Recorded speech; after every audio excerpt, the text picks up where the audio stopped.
It was always the same. No matter how late they locked the doors or how quietly they tucked her in, every morning she'd be found the same way, curled under that bright striped fleece, a small hand tangled in his fur. The bobcat would be there beside her, silent and still, as if he'd never moved. And Scarlet? She looked more peaceful than any other time, like nothing in the world could touch her when he was near. That morning, the blanket had slipped off one edge of the bed, revealing the bobcat's paw, half hanging over the side. His claws, retracted. His breathing, so slow it could be missed. And Scarlet's breath matched his, two rhythms in perfect sync. No one knew how he kept getting inside. The doors were bolted. The windows locked. He was wild, wasn't he? He wasn't supposed to be this way. It wasn't how this started. It had been raining for 4 straight days when they first found him, half drowned, his fur matted and eyes swollen shut. He was just lying there in the mud at the edge of the property, ribs showing, barely moving. No growl, no hiss. Just breathing, slow and ragged, like he'd decided he was done. The rain hadn't let up that day. It poured as they carried him, wrapped in a feed sack, into the barn. Scarlet had been the first to see him. She didn't say a word. She rarely did. But her eyes locked onto his face like she recognized him. No fear. No flinch. Just quiet, calm watching. They made a bed of old hay and towels in the far stall, one not used since the horses were sold off the year before. They laid him down and waited. He didn't move much. Just groaned once when the towel brushed a wound on his side. They thought he wouldn't last the night. But in the morning, he was still breathing. Barely. Scarlet stood by the stall that entire morning, leaning against the old wood rail, her chin resting on the edge. She didn't speak. She didn't try to pet him. Just stood. The rain still tapped on the tin roof in slow, steady rhythms, and the wind smelled like wet earth and old straw. Her parents didn't interfere. They were used to Scarlet's quiet ways. And after what had happened the year before, the silence that followed the hospital visits, the way she stopped talking, even to the dog, they knew better than to break the fragile calm. The bobcat watched her with one eye open, then closed it again. By the 3rd day, he was sitting upright. Not alert, not wild, just present. He didn't limp away. Didn't lash out. He ate small bits of boiled chicken when offered, but only when she was nearby. He would not take food from anyone else. And then, that first strange thing. They had closed the barn for the night. Locked it. The latch was old, but firm. They checked it. Twice. But in the morning, the stall was empty. And Scarlet? She was in her bed, wrapped in a fleece blanket, one arm across his back like he was a stuffed toy. He didn't run when her father stepped into the room. Didn't growl. Didn't move. He waited until Scarlet stirred, then calmly climbed down from the bed and padded back toward the door, like he knew the way. They checked every entrance again. No signs. No scratches. No broken latches. Just the same thing, night after night. He never came during the day. Never lingered in the barn once the sun was up. But as soon as the house quieted, and the night grew long, he would return. No sound. No warning. And always to Scarlet's bed. She still hadn't spoken. But something in her had changed. Her shoulders sat higher. Her sleep was deeper. Her eyes, once hollow and heavy, now watched the bobcat with something like light. They named him quietly, only between themselves. Moss, because of the green-gold tint in his eyes, and the way he seemed to melt into things, hay, shadows, blankets. They didn't call him out loud. No one did. But he always came. That night, a storm rolled in, harder than before. The windows rattled in their frames. Trees bent and snapped in the wind. The barn door banged once, then again, until it flew open with a crash, swinging wide into the dark. Scarlet sat up in bed. Not frightened. Not confused. She looked toward the door before it even creaked open. And there he was, soaked, breath steaming, eyes locked on hers. He stepped inside without hesitation, shaking the water from his fur. Mud clung to his belly. There was a scratch down one leg, fresh and glistening. But he didn't flinch. He moved to the side of her bed and stopped. Scarlet raised the blanket. He climbed in. Curled beside her. Breathing slowed. And sleep came. Her mother stood just beyond the doorframe, a hand over her mouth. Not out of fear. But something deeper. Something too big for words. Because the wild never sleeps in peace. Unless it has found its place. The barn never dried completely after that storm. Even days later, the corners still smelled of wet straw and damp wood. Puddles lingered in shallow dips in the dirt floor, and the old beams wept quietly during cold nights.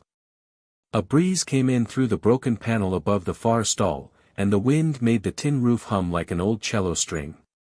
Moss no longer slept in the barn.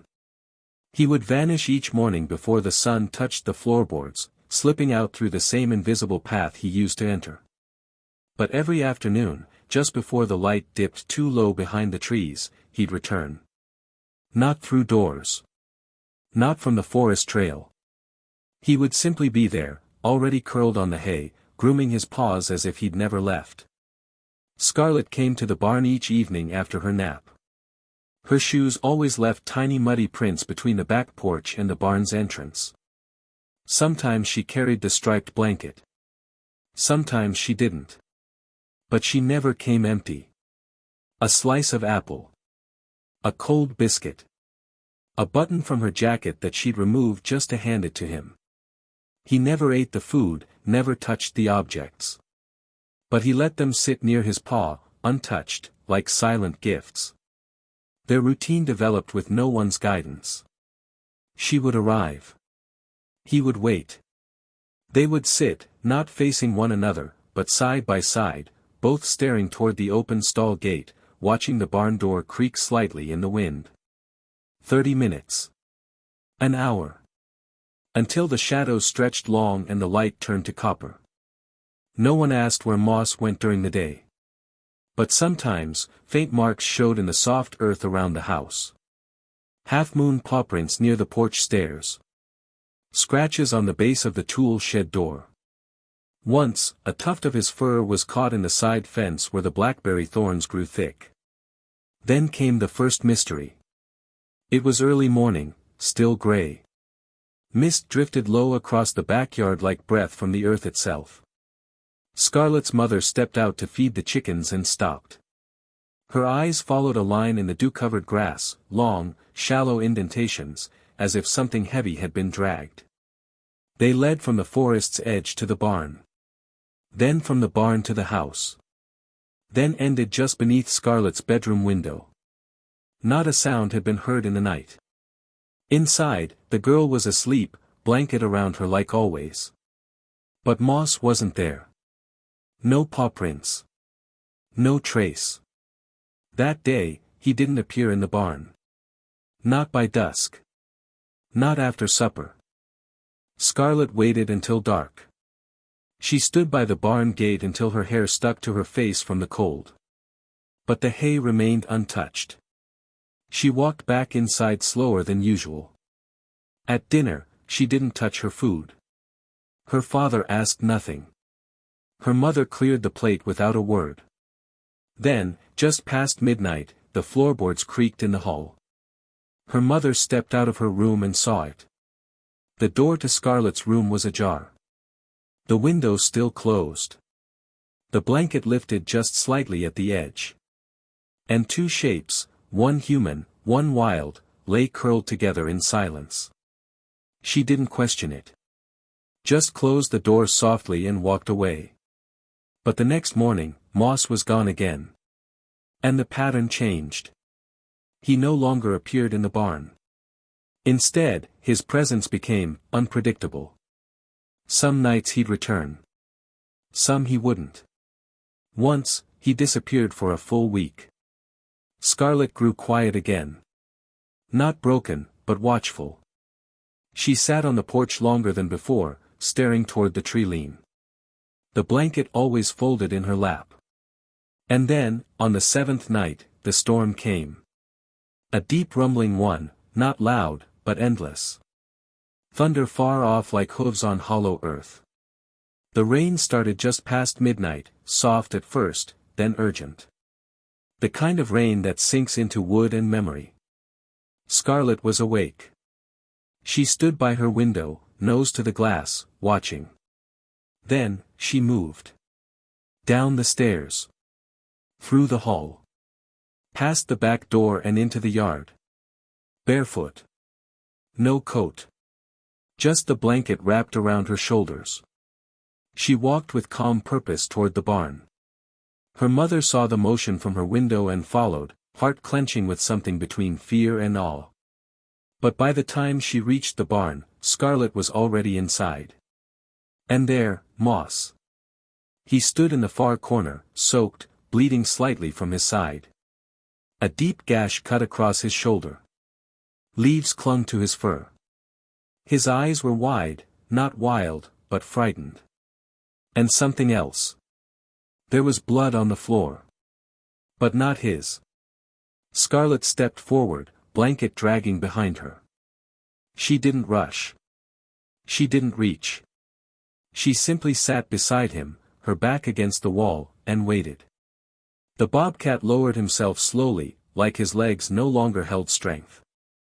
Then leaned into her, head to her side, breath shallow. No one spoke. No one moved.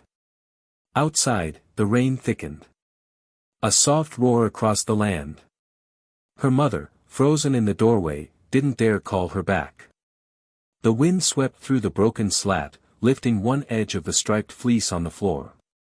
For a moment, it looked like the barn itself was breathing. And then, just before dawn, something moved in the forest. A figure. Low. Loping. A shadow among shadows. Her mother barely saw it. A second set of glowing eyes. Watching from the trees. Then gone. She wasn't sure if it had been real. But Scarlet turned her head slightly, just once, toward that direction. Like she knew. Like she'd been waiting for it. The mornings after storms were the quietest. Everything felt suspended, like the world took longer to start breathing again. Dew clung thick to the blades of grass, and the trees hung low with the weight of soaked leaves. The barn creaked differently on those days, as if it remembered things too. Moss didn't return to the barn after that night. But he didn't vanish, either. His presence became more fluid, more unpredictable. Some mornings, there'd be muddy pawprints trailing across the back porch. Some evenings, a single pawprint on the windowsill, just below Scarlet's room.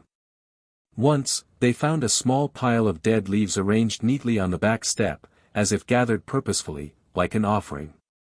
The wind hadn't done that. Scarlet began rising earlier. Not to search for him, but to wait. She'd sit outside before the sun fully rose, blanket tucked around her, eyes fixed on the tree lean. No calls. No motion. Just breath and stillness. The bond between them had deepened, but not in ways that could be measured.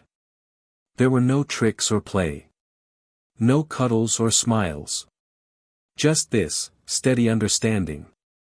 A shared quiet between two beings who asked for nothing. In the absence of speech, her movements told everything. The way she paused at the edge of the grass each day. The way she always left half an apple on the back porch rail. The way she slept with her hand stretched outward, palm open, as if hoping he would come. And when he did come, he never came like a pet. He never lingered long. Sometimes he only stayed a few minutes, brushing past her ankles before vanishing again into the underbrush. But his eyes always met hers. That was how they spoke. And then something new began. Each time he returned, he brought something with him. The first was a feather. Pale gray, almost silver, and placed directly beneath her window. The next night, a smooth stone, flat, dark, and cold to the touch, set atop the porch step. Then, a pine cone, oddly clean of sap and needles. Every time, something simple. Natural. Intentionally placed. Scarlet began saving them. She never reacted when she found them. Just picked each one up gently and brought it to the barn. In the far stall, beneath the broken slat of light, she began building a small line of objects. Each one laid out with care. Feather. Stone. Pine cone. A tiny curved stick shaped like a question mark. An acorn split perfectly down the middle. It was a quiet collection. A language only they understood. Her mother saw it once and didn't ask. She only stood in the doorway and watched, arms crossed tightly across her chest. And then, something stranger. On a morning thick with fog, Scarlet stepped outside and found the apple half still sitting on the rail. Untouched. But next to it, placed precisely where her hand always rested, was something that didn't belong to the woods. A child's mitten. Her own. The one she'd lost months ago during a walk near the northern fence line, the same day she'd wandered off for hours and returned with scraped knees and muddy shoes, crying without sound. No one had been able to find it. But there it was now. Clean. Damp. Folded. She picked it up slowly, like it might vanish again. And for the first time in weeks, her lips parted, just slightly. A breath. A whisper. Not a word. But something close. She didn't show it to her parents. She didn't add it to the stall. She tucked it into her pocket and carried it with her all day. That night, she stood longer at her window. She didn't sleep. She waited. And just past midnight the silhouette returned, slipping through the tall grass like water. Moss. He paused at the porch, eyes raised to the window. Scarlet didn't move.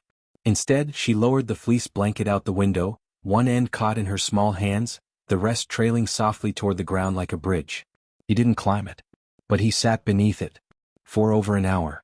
Until the wind picked up and the blanket fluttered, wrapping him briefly in its stripes before falling aside. In the morning he was gone. And the blanket had been folded neatly beneath the window just where he'd sat. It was the first time he had left something of hers behind. And then another shift. The next day the back fence was open. Just one post. Just one rail. Dislodged, not broken. They hadn't opened it. Scarlet's father fixed it quietly. No mention. But that night Moss didn't come. Not the night after either. On the third day the forest felt wrong. Too still. The birds stayed farther out. The wind didn't reach the barn. Scarlet sensed it too. She sat outside until after dark, unmoving. Waiting. No paw prints came. But just before dawn, as the mist began to lift, she rose from the steps and walked to the far side of the barn. And found a smear of blood in the dirt. Then, dragged, disappearing into the tall grass near the creek bed. She didn't cry. She turned and went back inside. But that morning she didn't eat, didn't speak, didn't bring out the blanket. The barn felt hollow again. And the stall, though full of objects, felt suddenly unfinished, incomplete. But Scarlet returned each evening anyway. She would sit, just as before, her back against the stall wall, eyes on the open gate, waiting for the quiet to change. The days grew shorter. Not by much at first, just a few minutes shaved from the light. But it was enough to change the feeling in the air. The sun, when it did appear, hung lower. The shadows from the barn stretched farther, reaching out across the yard like quiet arms. Scarlet had taken to carrying the blanket again, not just in the evenings but all day. She didn't wrap herself in it anymore. Instead, she folded it carefully and laid it across the bench just outside the barn. It stayed there even through the rain. She never brought it back inside. It wasn't a signal. Not exactly. It was something else. Promise maybe.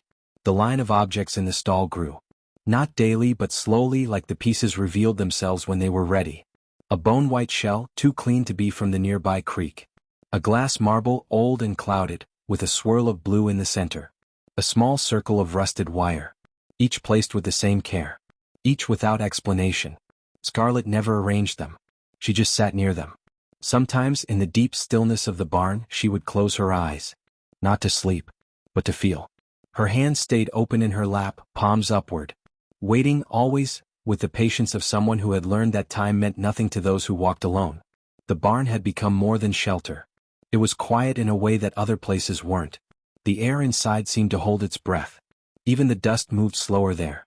And it was in that silence that she began to change. Her movements grew more deliberate. Each step placed with care. Her fingers, once restless, now moved with calm purpose, pressing straw flat along the stall's edge, smoothing the folds in the blanket, brushing away the tiny bits of bark left behind by the wind. No one spoke of Moss anymore. Not because they forgot, but because they knew speaking of him might undo whatever fragile thread connected him to their world. And then one evening just before the light vanished, he returned. Not in the yard. Not by the porch. He was in the stall. Already waiting. Scarlet stopped just inside the barn's doorway. Her eyes locked on his and the world held its breath. He looked thinner. His fur darker with dried mud. A fresh scar marked the space behind his right ear, a slice of pink through tawny brown. But his eyes were the same. Sharp, still, and soft. She walked toward him slowly, the blanket trailing behind her. He didn't move. When she reached him, she didn't kneel. She simply stood, the fabric pooled around her feet. Then, as if guided by something unseen, she raised one hand and pressed it gently to the side of his face. He leaned into it. Not like a cat. Not like a wild thing. Like something between both. Something ancient and tired and finally home. She stayed like that for a long time. Her breath rising and falling against his side. His fur wet with the evening's mist. Together they filled the space with something that wasn't quite warmth, but close. He didn't stay long. When the first stars began to show through the broken slat above the stall, he turned. Walked out. And vanished. But something had shifted. He began returning more often. Not every night. Not predictably. But enough. Enough for the blanket to grow worn in the corners. Enough for the hay to stay flattened in one spot by morning. Enough for her to begin smiling, not often, not wide, but real. And then the second mystery. It came with no sound. No sign. Just a shadow. Scarlet had been sitting in the stall again, knees pulled to her chest, head resting on her arms. It was dusk. The light was soft. The barn doors were half open, letting in a breeze that smelled like cedar and earth. That's when she saw it. Beyond the gate. Just inside the treeling. A second set of eyes. Lower than Moss's. Wider. Watching. Not moving. She didn't run. She didn't rise. She only tilted her head slightly. The eyes blinked. Then disappeared. The next day a second pine cone appeared in the stall. Not beside the others. But placed on the blanket. Perfectly centered. It wasn't Moss who left it. His prints had not been seen in 3 days. This one was different. Softer. Smaller. That night, Scarlet laid the blanket across the stall floor, folding the corner once as if making a space. She didn't wait inside. She stood outside the barn in the grass and looked toward the forest. 4 hours. When she went inside, the pine cone was gone. And the blanket had shifted slightly, pressed down in the middle like something had sat there. Not slept. Not stayed. Just tested the ground. The next morning more footprints. Not Moss's. Not her own. Smaller. Circular. Soft like a memory. The wind that day felt gentler than usual. Like it was carrying something invisible. Her parents said nothing. But her father repaired the old latch on the gate, carefully leaving it unhooked. Just once. Just in case. The barn became a threshold then. Not just between wild and tame. But between what had been broken, and what might grow in its place. The snow came earlier than usual that year. Not a heavy storm. Just a quiet fall, steady and soft. The kind that coats everything gently, barn roofs, fences, porch steps, with a thin sheet of white like a veil. Even the forest looked different. Still itself but muted. As if the trees were whispering instead of standing. Scarlet didn't seem to notice the cold. She still visited the barn each day, her boots leaving neat prints in the thin snow. The blanket was heavier now, the colors faded, but she carried it the same way. Folded over her arms like something sacred. Moss hadn't come in 4 nights. That had happened before. But this felt different. The nights were colder than they had been in years.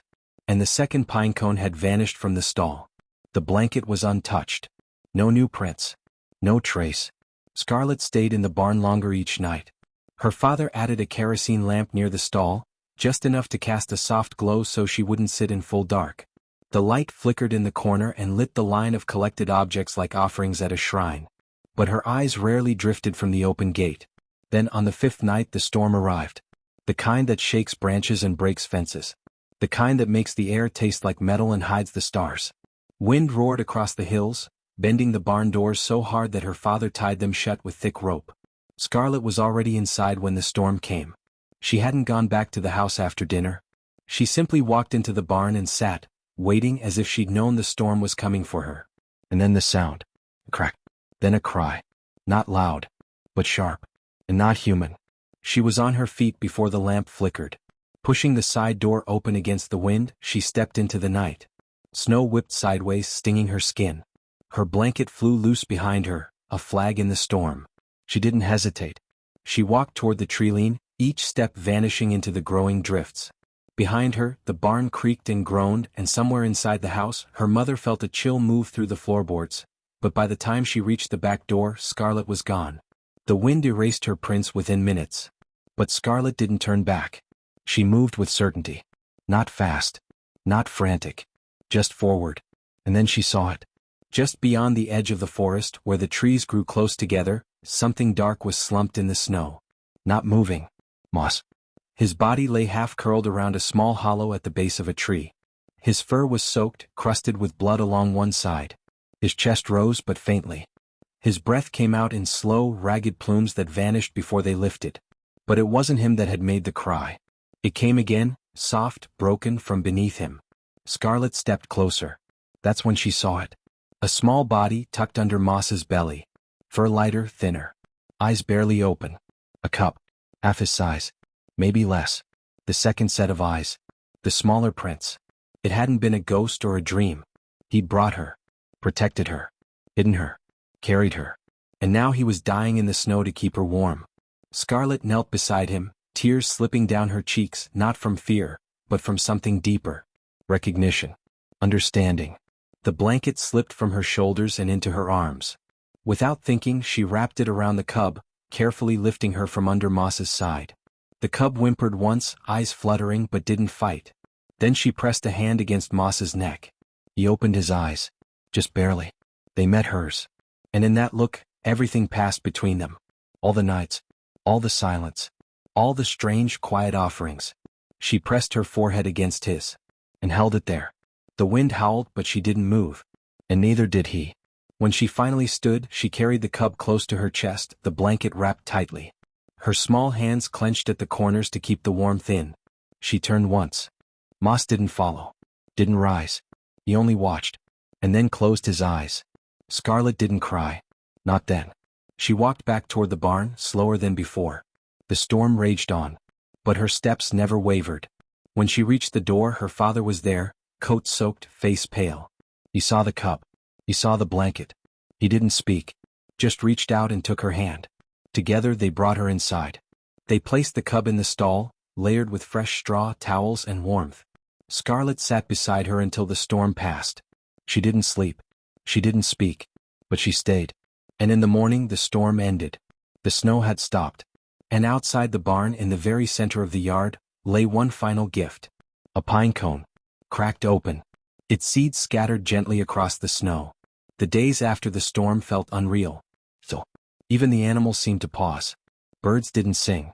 Branches barely moved. Snow covered everything in soft silence, as though the world itself was holding its breath. Scarlet didn't ask where Moss had gone. She didn't need to. The cub, small, pale, and trembling, slept for nearly 2 days. Her breaths were shallow at first, barely visible under the blanket, but they grew stronger with every hour. She never cried. Never made a sound. Just clung to warmth like she had known too much cold. Scarlet named her without speaking. A name that lived only in her thoughts, passed through the way she laid the blanket each night, the way she tucked pieces of fruit near the stall, and the way she never left the barn until the stars came out. She began rebuilding the offering line. The old objects remained untouched, but now beside them newer ones appeared. A braid of dried grass, a torn ribbon, the corner of an old feed sack. Not gifts to Moss anymore, but something new. A ritual of memory and becoming. Each morning the cub stood on wobblier legs. Her eyes followed Scarlet wherever she went. She didn't follow at first, only watched. But soon she began moving a little closer, sitting beside her, then brushing against her knees, then resting her chin in Scarlet's lap. It was different than Moss. Gentler, more tentative, but still silent, still real. The snow began to melt a week later, slowly as if it was reluctant to let go. Water ran in quiet rivulets down the slope behind the barn. The roof no longer groaned under weight. The ground turned to mud beneath the pines. Life, cautious and quiet, resumed. Scarlet walked the fence line again. Not to search, but to remember. She moved slowly along the edge of the woods, her boots leaving soft prints in the thawing soil. The cub followed behind her at a distance, never closer than a few paces, never farther than a glance. At the base of a leaning pine she stopped. A shallow depression in the earth remained, just beneath the lowest branches. Pressed leaves. A patch of fur clinging to the bark. No blood. No body. Just absence. And beside it, buried just enough to be half hidden, lay the striped fleece blanket. Folded. Dry. Waiting. Scarlet didn't touch it. She knelt beside it, her eyes lowered, and rested her hand on the dirt. The cub watched from the trees. And then, as if understanding passed through wind alone, she stepped forward, slowly, and curled beside the blanket. Not to sleep. Not to play. Just to be near it. Like it meant something. Like it was a doorway back. The next day, Scarlet brought her to the barn one last time. Not for feeding. Not for rest. But for goodbye. She opened the stall door wide. Left the blanket inside. Arranged the objects in a perfect half-circle. Then stood back, her hands behind her back, her eyes steady. The cub looked at her. Then at the stall. Then back again. And walked inside. She stayed a while, circling the space, brushing her body along the walls, pawing gently at the straw. She sniffed each object. Lay briefly in the center of the blanket. And then stood. Scarlet didn't move. The cub walked out. And didn't stop at the barn door. She crossed the yard, light on her feet, and disappeared into the trees. Not rushed. Not afraid. Like something answering a call it had waited to hear. Scarlet followed to the porch and stood barefoot in the cold grass, watching the space where the trees parted and swallowed the cub whole. She didn't cry. But she didn't smile either. She just stood there for a long time, her face soft, her hands open at her sides. That night, she returned to her room. The blanket wasn't on her bed anymore. She didn't need it. She lay down beneath the plain white sheet and rested her palm where the bobcat used to sleep. No fur met her hand. No breath. Just stillness. And peace. Her mother stood in the hallway watching through the crack in the door. The room was dim. Moonlight cast thin silver across the floor. And for the first time in months, Scarlet's breathing came steady from the moment she closed her eyes. Outside the wind had stilled. The barn door remained open. In the stall, the circle of objects caught moonlight on their edges. A feather. A stone. A mitten. A pine cone. A twist of wire. All still. All waiting. And just beneath the broken roof slat, caught in a fold of shadow, one last thing had appeared. A single paw print. Pressed perfectly into the dust. Unmoving. Unexplained. It would fade by morning. But it would never be forgotten.